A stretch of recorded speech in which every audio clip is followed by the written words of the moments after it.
Thank you and good morning everybody. Are you okay now? So at the outset, I thank the organizer for giving me this opportunity.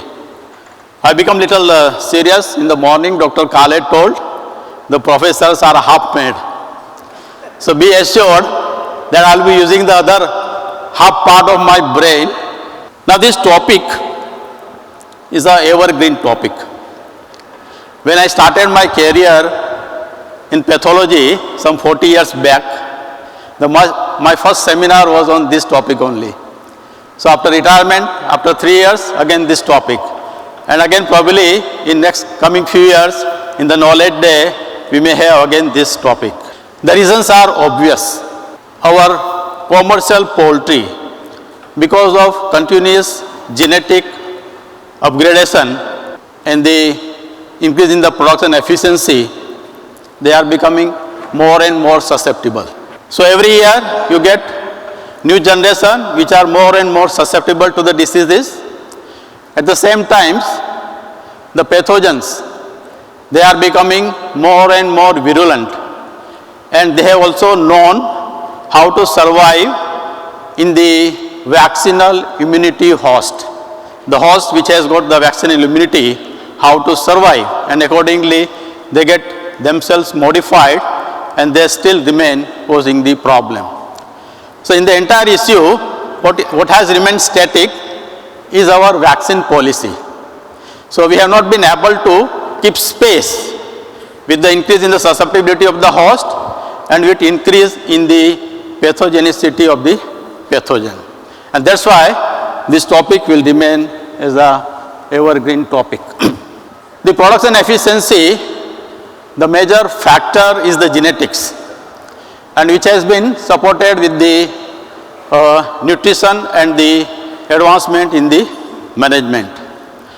And the disease some decade before was never considered an important factor, as a negative factor affecting the production of the economics of the farming. But after the entry of LPAI, that is like low pathogenic avian influenza H9N2, somewhere before, somewhere 2003-04, the entire scenario has changed, and probably in the last decade we have experienced that the diseases has become a major negative factor affecting the efficiency of our flocks, and many times the business goes in losses. So nowadays the disease has become a very important negative factor affecting the production. So diseases eat away profits gained through genetics, nutrition and management. Now emerging and re-emerging diseases, I had little difficulty how to define these terms. Then I have developed my own way of defining. The emerging diseases are those diseases which have not registered themselves to the government and got registered. So there are the diseases which are waiting in queue for last 15 years, like LPI, and there are diseases like chicken anemia, there are some different viruses of the inclusion body hepatitis, ILT, they are still waiting for getting registered. So unless they get registered, you don't find the solution. Okay. So those diseases which have not registered, they are considered as emerging diseases. Those diseases which have been registered and the vaccine made available, and after few years of use of vaccines, there are the increased cases of vaccine failures. So those diseases will come under re-emerging diseases. So our efforts should be minimizing the emerging diseases, and again that is dependent upon vaccine, and again reducing the number of re-emerging diseases and bringing all these diseases under one group, that is the existing diseases. Now there is only one disease which has got the special favor, that is the bird flu, H5N1. As soon as it appears, it gets registered, action taken, and it's knocked out. Again appear, again registered, action taken and knocked out. Probably that kind of action we should need for all our diseases which are waiting under the emerging diseases. Rightly in the morning, Mr. Sundarajan has said regarding this LPI. Everybody in the industry, they are very much worried, and we are having the maximum losses with this particular disease. So this is a disease, low pathogenic, which is not notifiable, and it has got a minimum or no genetic significance. And this is the number one enemy today in the Indian poultry, and many of the farmers here, they know the disease is known by some non-technical terms like variant and VVND. Now this a single disease by definition does not cause, this particular virus does not cause even the clinical signs. There is no question of mortality if you give it to a SPF birds. That means such a mild. But in the field where there are other pathogens available, and those pathogens take advantage after the doors are made open by LPI. And these are all respiratory pathogens, the Mycoplasma, E. coli, coryza organisms, ORT. All these organisms, diseases, they are there since many, many years. But they have come on the surface only after the entry of LPI. Even the ORT was there because nowadays those cultural isolation and PCR techniques are available. That's why they are getting diagnosed. Otherwise, they may be primary organisms, but mostly their importance is as a secondary organisms. So, after the entry of LPI, particularly last 10-12 years, we are facing a very serious issue of complex respiratory disease. So, when there are so many pathogens, it becomes very difficult to take care or treat those kind of outbreaks. And this LPI is also considered as a immunosuppressive disease. If the flock is having a marginal immunity against Newcastle disease, the immunity will be brought down, and this will add into this complexity if the Newcastle is also added into this. Similarly, when the disease process is going on in the flock, if there is an entry of infectious bronchitis vaccine virus or the infectious bronchitis field virus, then again the severity will increase, and you will find there are enhanced or increased numbers of bronchial plugs, and the birds may die due to suffocation. We made little study because in commercial broilers, nowadays in the breeders and the commercial layers also will find that the bronchial plug which is there. Now this bronchial plug, we try to identify how many organisms are there. Generally this is an inflammatory kind of fibrin cast having the fibrin, heterophils, macrophages like this. But in this you will find E. coli. So out of 30 flocks, all 30 flocks had LPI plus E. coli organisms. Okay. And there are the cases that in this plug you also find the IB virus, you also find the MG, NIB, you also find the E. coli and MG, you also find the MS also. That means all these organisms, after the entry of LPI, they are there in the respiratory system, which makes the things much more complicated. Now this LPI, when it enters in our country in the initial phase, for few years, the disease was known to affect only the mature birds, that is the laying birds. And this is one of the characteristics of the H9N2 virus, that it affects the mature oviduct or the functional oviduct. So that's why the disease was not there during the growing, but it was in the laying phase. And there the oviduct wall edema, that is a very significant pathognomonic lesions of H9N2 oviduct wall edema. Then you find this excess albumin in the oviduct and the flax on the ovaries. So this was a scenario in the initial phase of this particular disease. Then after a few years, the total pathogenesis of this virus changed. And then we studied the original virus with the new virus. This is the new original virus in the vaccine, and this is a new virus from our place, that is in the SARSA. You will find there is some change. That is a whole genome sequencing of the virus. There was a change in the HA gene of the virus.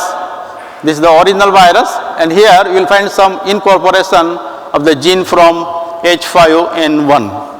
And after this, the entire scenario of this disease has changed.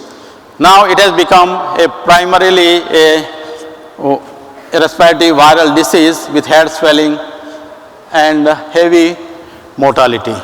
So this kind of variant, that is the drift variant of the LPI, it causes coryza-like symptoms and with heavy mortality and affecting all the age group, starting from the chicks, growers, layers, breeders and the commercial broilers, and it causes production drops, and the recovery is also taking long time, nearly 1.5 to 2 months. And if the problem is there in the breeder, it is very difficult to get back the production nearer to the normal curve. And if it affects the males in the breeder, then probably we face many other problems of fertility and hatchability.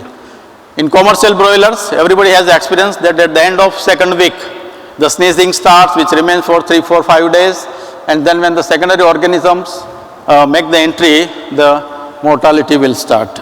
So this is the typical production drop in case of layer flocks which are not complicated with any mycoplasma or ND or IB or coryza like this.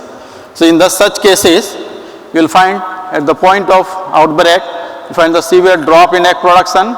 It may take some time, and then it may take nearly 2 months to come back to the original production curve.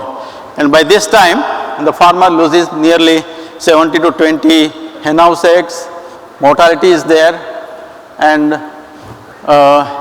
if this flock gets affected with the secondary organisms like MGMS or with the IB, then you will never get back this production in the post-outbreak area. The same thing happens with the breeders. This is the typical normal curve of the hen day production of the breeders, and any time when the disease strikes, the production drops, mortality occurs, and this production will never come back to the original. It all depends upon the kind of secondary organisms which are entering into the outbreak. So it's a viral disease. There is, of course, in the human we treat with the Tamiflu and all this. So it is not possible, not advisable in the poultry to use any antiviral drugs. And for us, the only available tool is to use inactivated vaccine, because the live vaccine is not possible to use. So we should have the inactivated vaccine, and this is a need of the time. I fully agree with Mr. Sundarajan that the industry badly needs this vaccine, and the vaccine should be from the strain which is prevailing in the area or during that particular period. Then only it will be very effective. So there are some disadvantages are also there of this vaccine, because we are not doing priming, directly killed vaccine which we are using, and which do not provide much of the local immunity. But when you are vaccinating with the killed vaccine, the local immunity priming is being done with the natural exposure. So we will have the same advantage like that of live vaccine. And between the layers and the broilers, the meat-type birds, they are little less responsive to the killed vaccination. They need little 2 to 3 shots to get a HI titer of around 5 to 7, which is available with the commercial layers with the 1 shot. Of course, the oil emulsion or the gel-based vaccine can be made available for this. So if you have very high titer for the circulating antibodies, you may get the IgA in the respiratory mucus, which may help in the local immunity. But very important thing is that the virus has the inbuilt characteristic of getting mutated. Drift variants are produced, and we need the vaccine which match with the field virus. Otherwise, you may not get the results. Now, the many countries, after experiencing the drawbacks of the test and slaughter policy for H5N1, that is bird flu, they have now resorted to the second option of vaccinating and monitoring with the serology for the prevalence of H5N1. So the earlier belief is now not standing, and the countries who decided to vaccinate were viewed as the bad countries for HPI. Now this label is no longer appropriate. Okay. So there is no question of having a kill vaccine for LPI. So we badly need, and probably we may resolve this August gathering, that the government should allow the use, production of this vaccine. The second emerging disease affecting mainly the layer farmers, that is the chicken infectious anemia, the disease which can be easily prevented with the appropriate live vaccine. Now the disease has become a headache for the layer farmers. Not only it causes mortality, it runs for 4 to 5 weeks. All his other vaccine debaking programs get affected. It's very difficult to get the targeted body weight or uniformity at the point of lay, and naturally it affects the future production also. So for this disease, in a control measures, there are two major areas. One is genetic selection for resistance. Now this is important because there are the reports that in the same genetic line, there are 0 to 90% birds which do not seroconvert the vaccine virus or the vaccine antigen as well as the field virus. They do not respond to the field virus, they do not respond to the vaccine virus, they do not produce antibodies, they remain susceptible, and they will pass on vertically the virus to the offspring. So in this area also one has to work, and then to get the seropositive parents, it's very important for preventing the vertical spread, and world over the live vaccine is used, and we should have the appropriate live vaccine made available in India which matches with the virus which is present. Of course, in case of CV, there is no much genetic variation on genome structure. There is little bit variation of around 5%, not much. But if we have the good live vaccine, and if we have the bird which respond to the antigen of vaccine as well as the field antigen, then only it will produce the antibody and will get protected, otherwise it will not. Another disease is for the commercial broilers, that is the inclusion body hepatitis, hydropericardium syndrome. We all know when the disease occurred during the earlier outbreaks in our country, the hydropericardium was the major lesion attributed to this particular disease. But nowadays, hydropericardium is there, it's not that prominent, but the liver lesions are becoming more and more prominent. So, we studied IBH outbreaks, nearly some 22 flocks, and out of these 22, 17 flocks yielded the virus which belongs to the adenovirus 11. So the 90% identity almost was with the adenovirus 11, and the next identity was with fowl adenovirus 2. So all these farms had no serotype 4 virus. These flocks were not vaccinated against IBH, and the parent history is not available. But all the outbreaks were ultimately concluded as outbreaks of serotype 11 IBH. So fowl adenovirus 1, earlier we had the fowl adenovirus 4. Basically the adenovirus 4 is more pathogenic, causing more mortality. This is causing less mortality. You may get up to 10-11% mortality with this. But it is very difficult to get this 11 get protected with the fowl adenovirus 4, which vaccine is available, but we badly need the vaccine which contains both serotype 4 as well as serotype 11. So there is some cross protection between 11 and 2 also, but if you can have in a vaccine bottle inactivated vaccine 11 and 4, probably we may able to control this particular disease. Another disease which is of the importance mainly in the commercial layers and the breeders, that is the ILT, And for the present, it is endemic in certain states, certain region of the South India, and it causes severe economic losses in breeders and layers. The vaccine is not available, but little bit regarding vaccination, that there are two types of vaccine available, and the vaccine has many negative aspects also. That's why one should be very sincere in using this vaccine, and there should be some agency. Of course, the industry can have, with the self-discipline, can decide, but there should be some agency who can supervise and monitor the use of this vaccine. Otherwise, we'll go on spreading the disease throughout the country. So between the tissue culture origin vaccine, which is a less potent vaccine, there is a low risk of reversion, and that can be used in a clean but the threatened area. The chicken embryo origin vaccine, which is highly potent, but it has the high risk of reversion, and this is meant for endemic areas, and it should never be used in the clean area because of the reversion back to the field virus. And the chicken embryo vaccine is must for the broiler breeders, because the heavy breeds, they are much more susceptible to this. So at present we need this vaccine in those endemic areas in our country.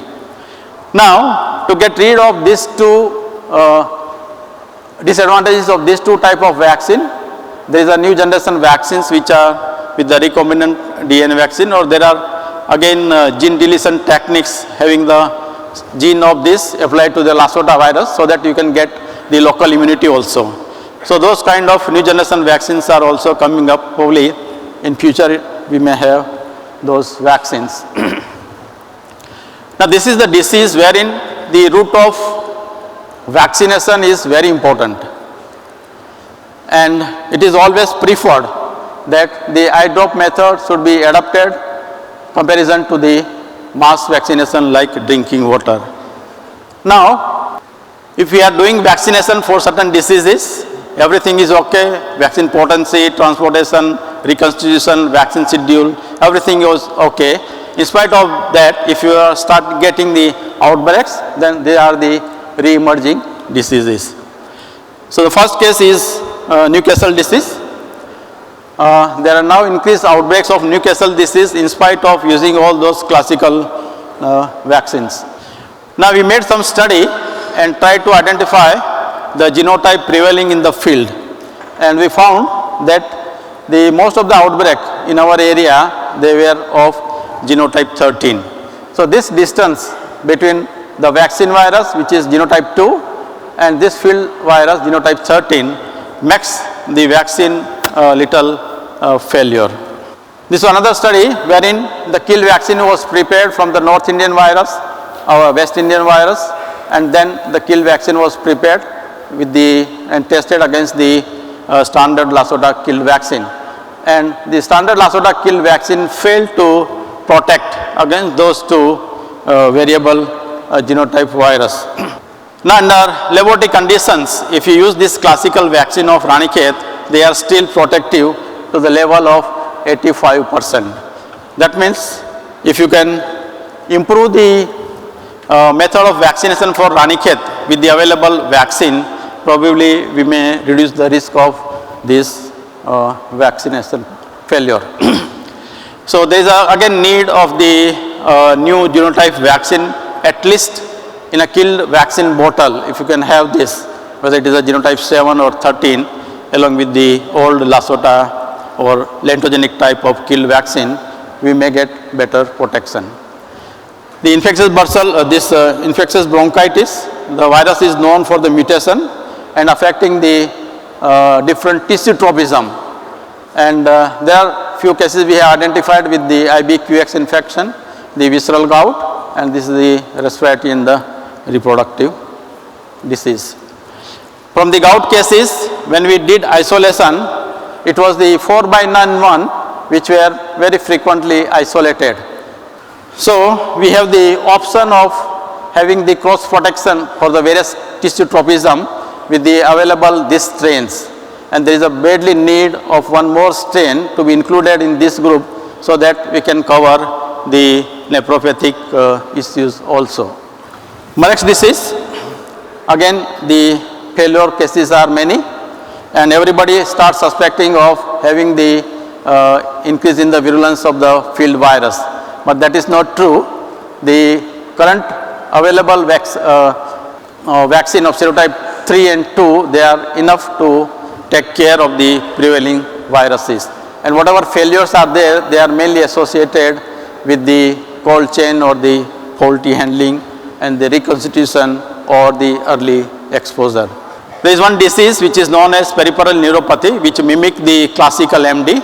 Now this should be differentiated with the classical Murex disease. This is not a Murex disease, but this is a peripheral neuropathy. You won't find the virus, field virus here. Now in this case, it mimics the classical MD, but there is no MD virus, and you will find the lesions which are more around the dorsal ganglion of the spinal cord. Now Mamuro disease, again there are the increased number of failure of the Mamuro vaccination, and the major reasons could be the genetic drift and reassortment in the infectious bursal disease virus. The paper has been published.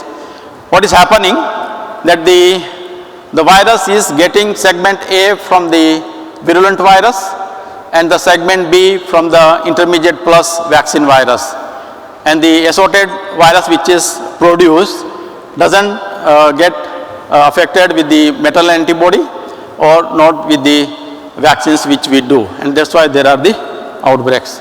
Now the future challenge is any major shift in the management system of the birds may definitely have the different disease scenario.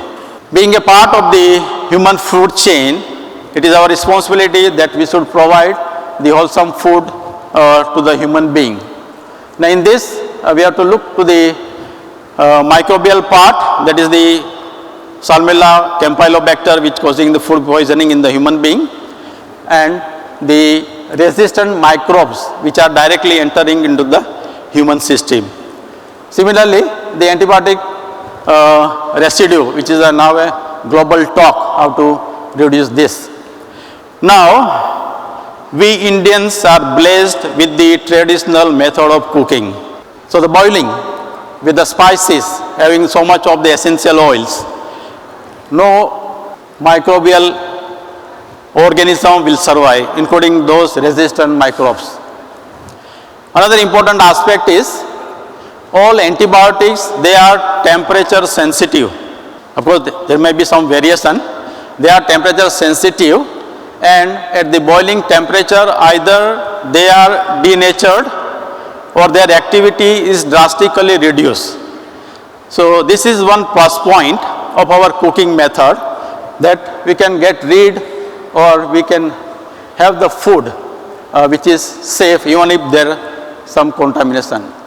Now in the disease control part, as a veterinarian or the farmers, we have only 3 tools. One is biosecurity, another is vaccine, and the third is antibiotic. If you want to reduce the antibiotic use, the bulk antibiotics are going as a antibiotic growth promoter, for which we have the alternatives. The another area in which the therapeutic antibiotics are used is the respiratory infection. Okay.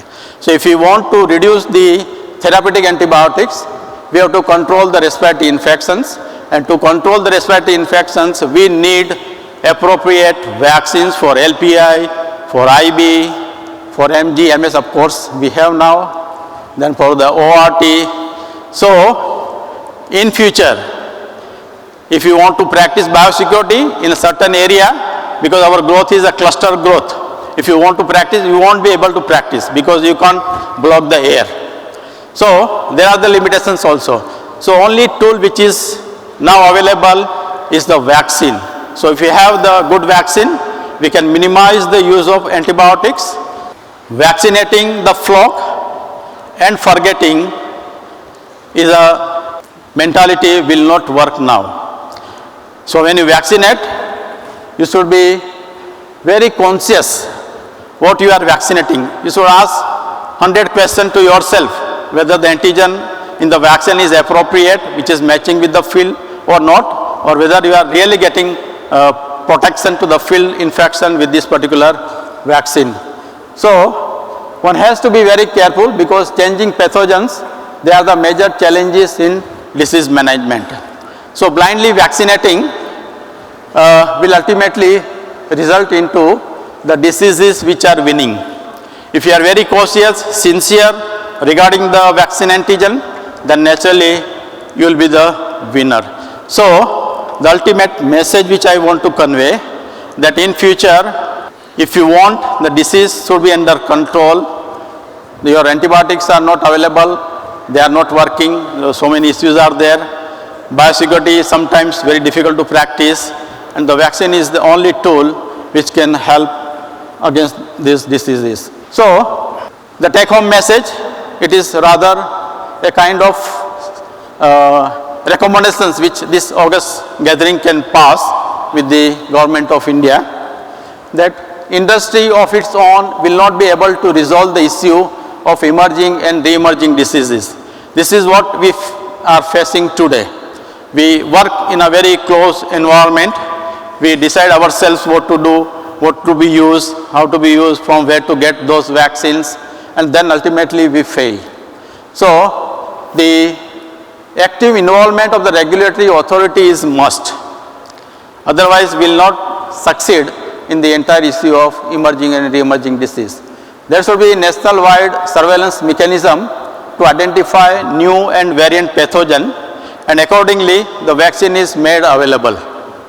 Then need-based upgradation or introduction of the vaccine antigen, and there should be national programs for control of diseases of economic importance like LPI, ILT, etc. The government running so many programs for livestock, and why not for the poultry? At least of the some diseases which are of national importance, causing too much economic losses to the farmers, we should have a national program for the control of these diseases.